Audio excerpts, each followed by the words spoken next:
In my opinion, the interference transmitter is near the polar region, so keep your eyes open. Our automatic radio goniometer scans all wavelengths. If we hear weird tones, something changes here." He looked around with feigned boredom, as if checking the weather on a normal day. Up in the star comet's cabin, Santini felt a sudden chill. He suddenly felt uncomfortable, exposed. He was the kind who took risks for science, but unexpected complications like this threw him off. Troubled by heavy thoughts, he listened to the whir of the crane motor. Darrow and Gates reached the cabin. On the lit screens, Pike's diminishing figure could be seen. Finally, he disappeared into the darkness of an outcrop sheltered from the sun. Moments later, a hiss was heard in the airlock. Pressure equalized. When they entered, Santini showed a somewhat tense smile, as if trying to convince himself everything was under control. "Hello," he said weakly. "Nothing on the radio goniometer, just your chatter." Darrow took off his spacesuit, feeling the relief of the fabric against his skin. Gates' face was drenched in sweat. With groans of pleasure, he rubbed his itchy back against a wall strut. "Oh yes," he sighed.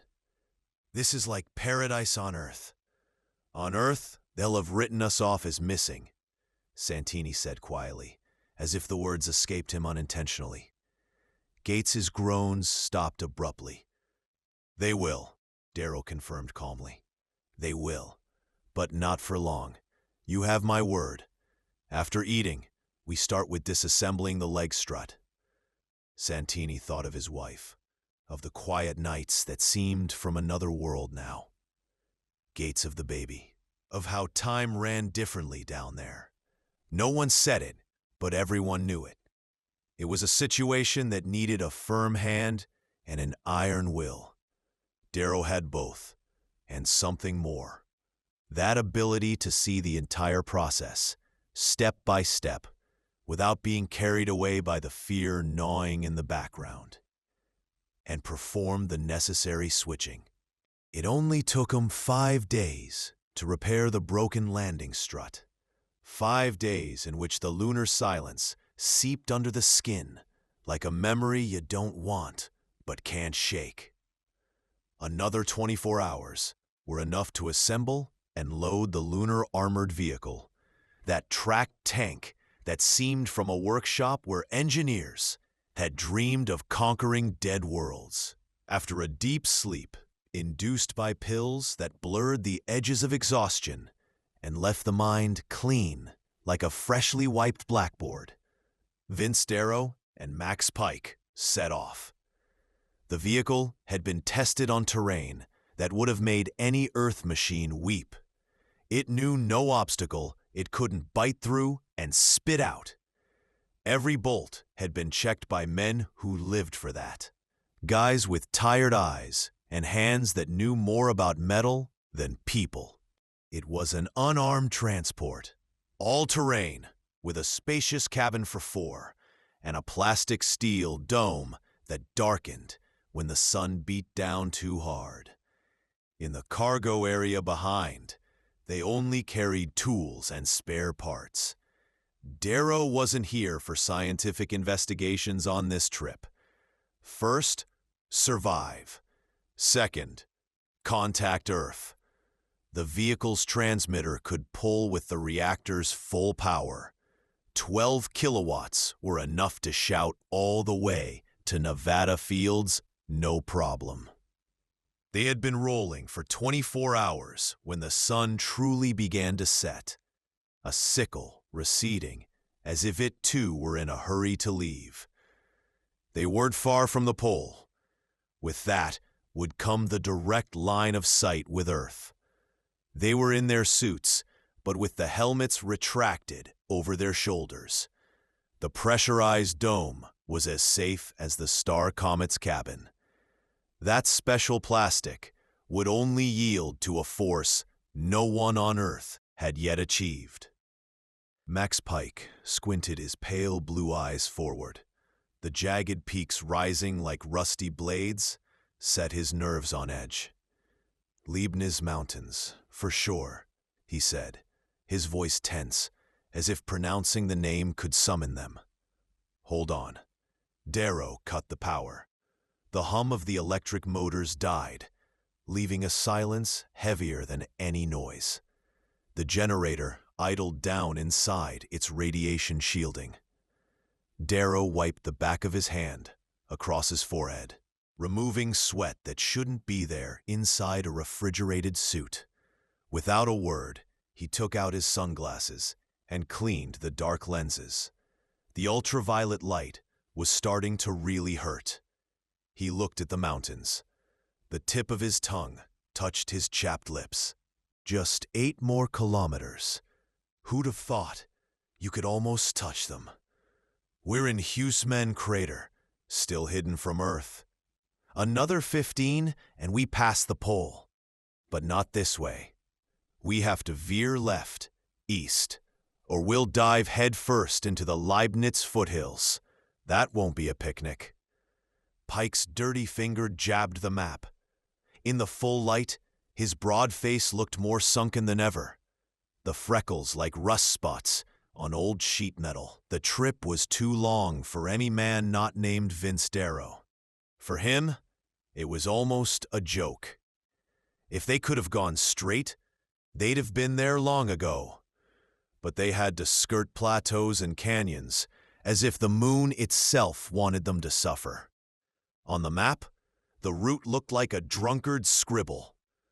Darrow cleared his throat and passed him the water bottle without looking.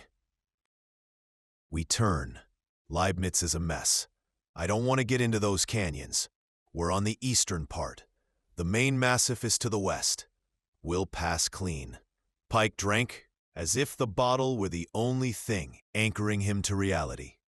The silence in the cabin grew dense, and Darrow covered it with more reflective foil.